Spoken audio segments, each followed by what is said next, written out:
Cum mica salis, el sabor de las palabras. Inmigrantes.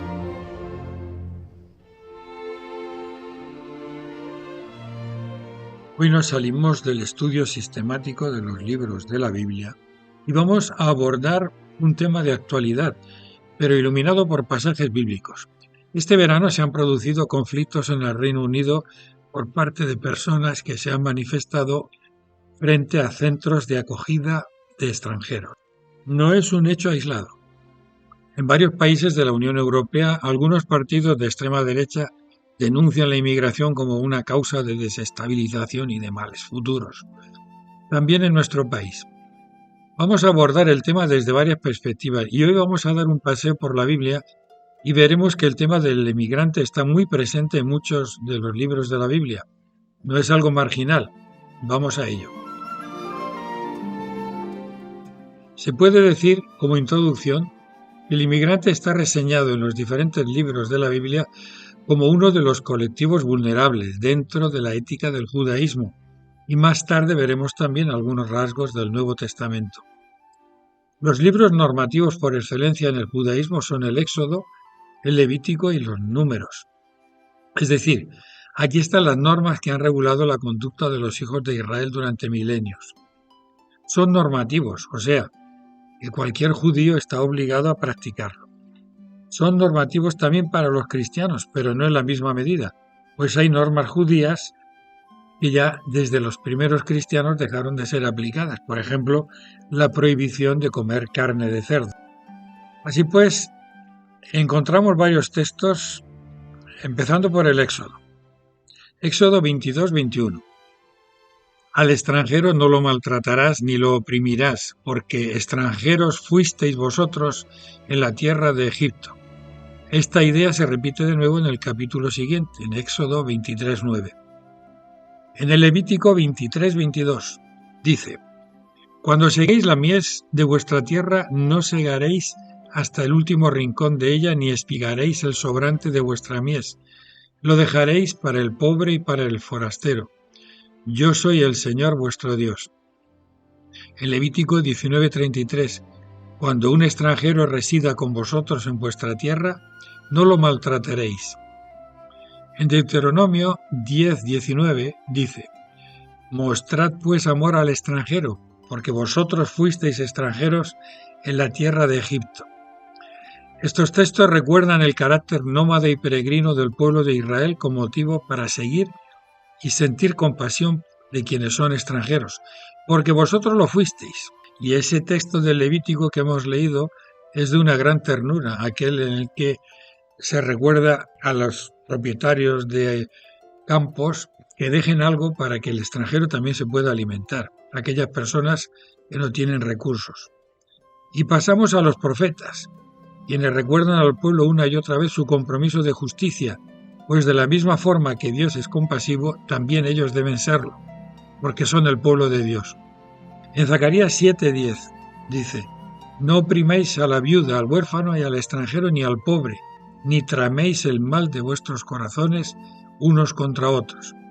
En Jeremías 22:3 Así dice el Señor: Practicad el derecho y la justicia y librad al despojado de manos de su opresor. Tampoco maltrataréis ni hagáis violencia al extranjero, al huérfano o a la viuda. No derraméis sangre inocente en este lugar.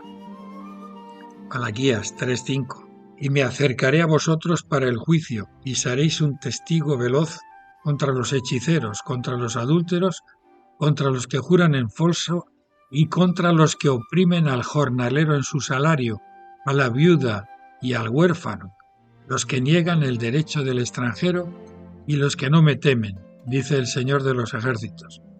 Para los profetas, maltratar al extranjero es un motivo de enfrentamiento a Dios, pues Él, como dice el Salmo 146, protege a los extranjeros, sostiene al huérfano y a la viuda, pero trastorna el camino de los impíos. Sería muy largo enumerar todos los textos en los que aparece como importante para la relación con Dios la forma cómo se trata a las personas vulnerables, especialmente a los extranjeros. Si pasamos al Nuevo Testamento, vemos que Jesús manifiesta una simpatía intencionada por los extranjeros. Y digo intencionada porque en la parábola del buen samaritano Jesús pone como ejemplo a alguien a quien ningún judío decente habría jamás invitado a comer a su casa. Me refiero a los samaritanos. Los samaritanos, para el judío del siglo I, era un colectivo de personas herejes, renegados, extranjeros y peor que eso. Y Jesús lo pone como el bueno de la historia, dejando mal precisamente al sacerdote y al levita. Tiene mucha miga esto. Y sobre todo recordemos las palabras de Jesús en el juicio final. Tuve hambre y me disteis de comer, tuve sed y me disteis de beber. Fui forastero y me acogisteis. Esto os recuerdo está en el capítulo 25 de Mateo, precisamente el versículo 35. San Pablo abunda en reflexiones parecidas, insistiendo en que Cristo ha derribado el muro que separaba a judíos y gentiles, a hombres y mujeres, y ha hecho de todos una misma familia. No tenemos tiempo para seguir abundando en muchas más citas que se podrían considerar. Como conclusión, a todo ello hay una constante en la Biblia. La ética judeo-cristiana considera muy importante la acogida de inmigrantes. Es algo fundamental. La Biblia ciertamente no es un recetario de soluciones prácticas a los problemas de hoy, pero es una inspiración. No nos dicta las políticas que se han de seguir ni las cuotas que hemos de tolerar o de acoger. Pero lo que sí está claro es que desde el punto de vista cristiano, despreciar a los inmigrantes es ponerse en contra de Dios. No se entiende, pues, aquellos que considerándose cristianos no dudan en despreciar a las personas que jugándose la vida llegan a nuestras fronteras huyendo de países donde hay guerra, algunas de ellas precisamente provocadas por los gobiernos occidentales. No corresponde a los cristianos decir qué se ha de hacer, cómo se ha de organizar la ciudadanía, pero sin duda está claro lo que no se ha de hacer, y mucho menos en nombre de la fe. Has escuchado Cum Mica Salis, un podcast de Miguel Gambín, disponible en salesianos.info y en las principales plataformas.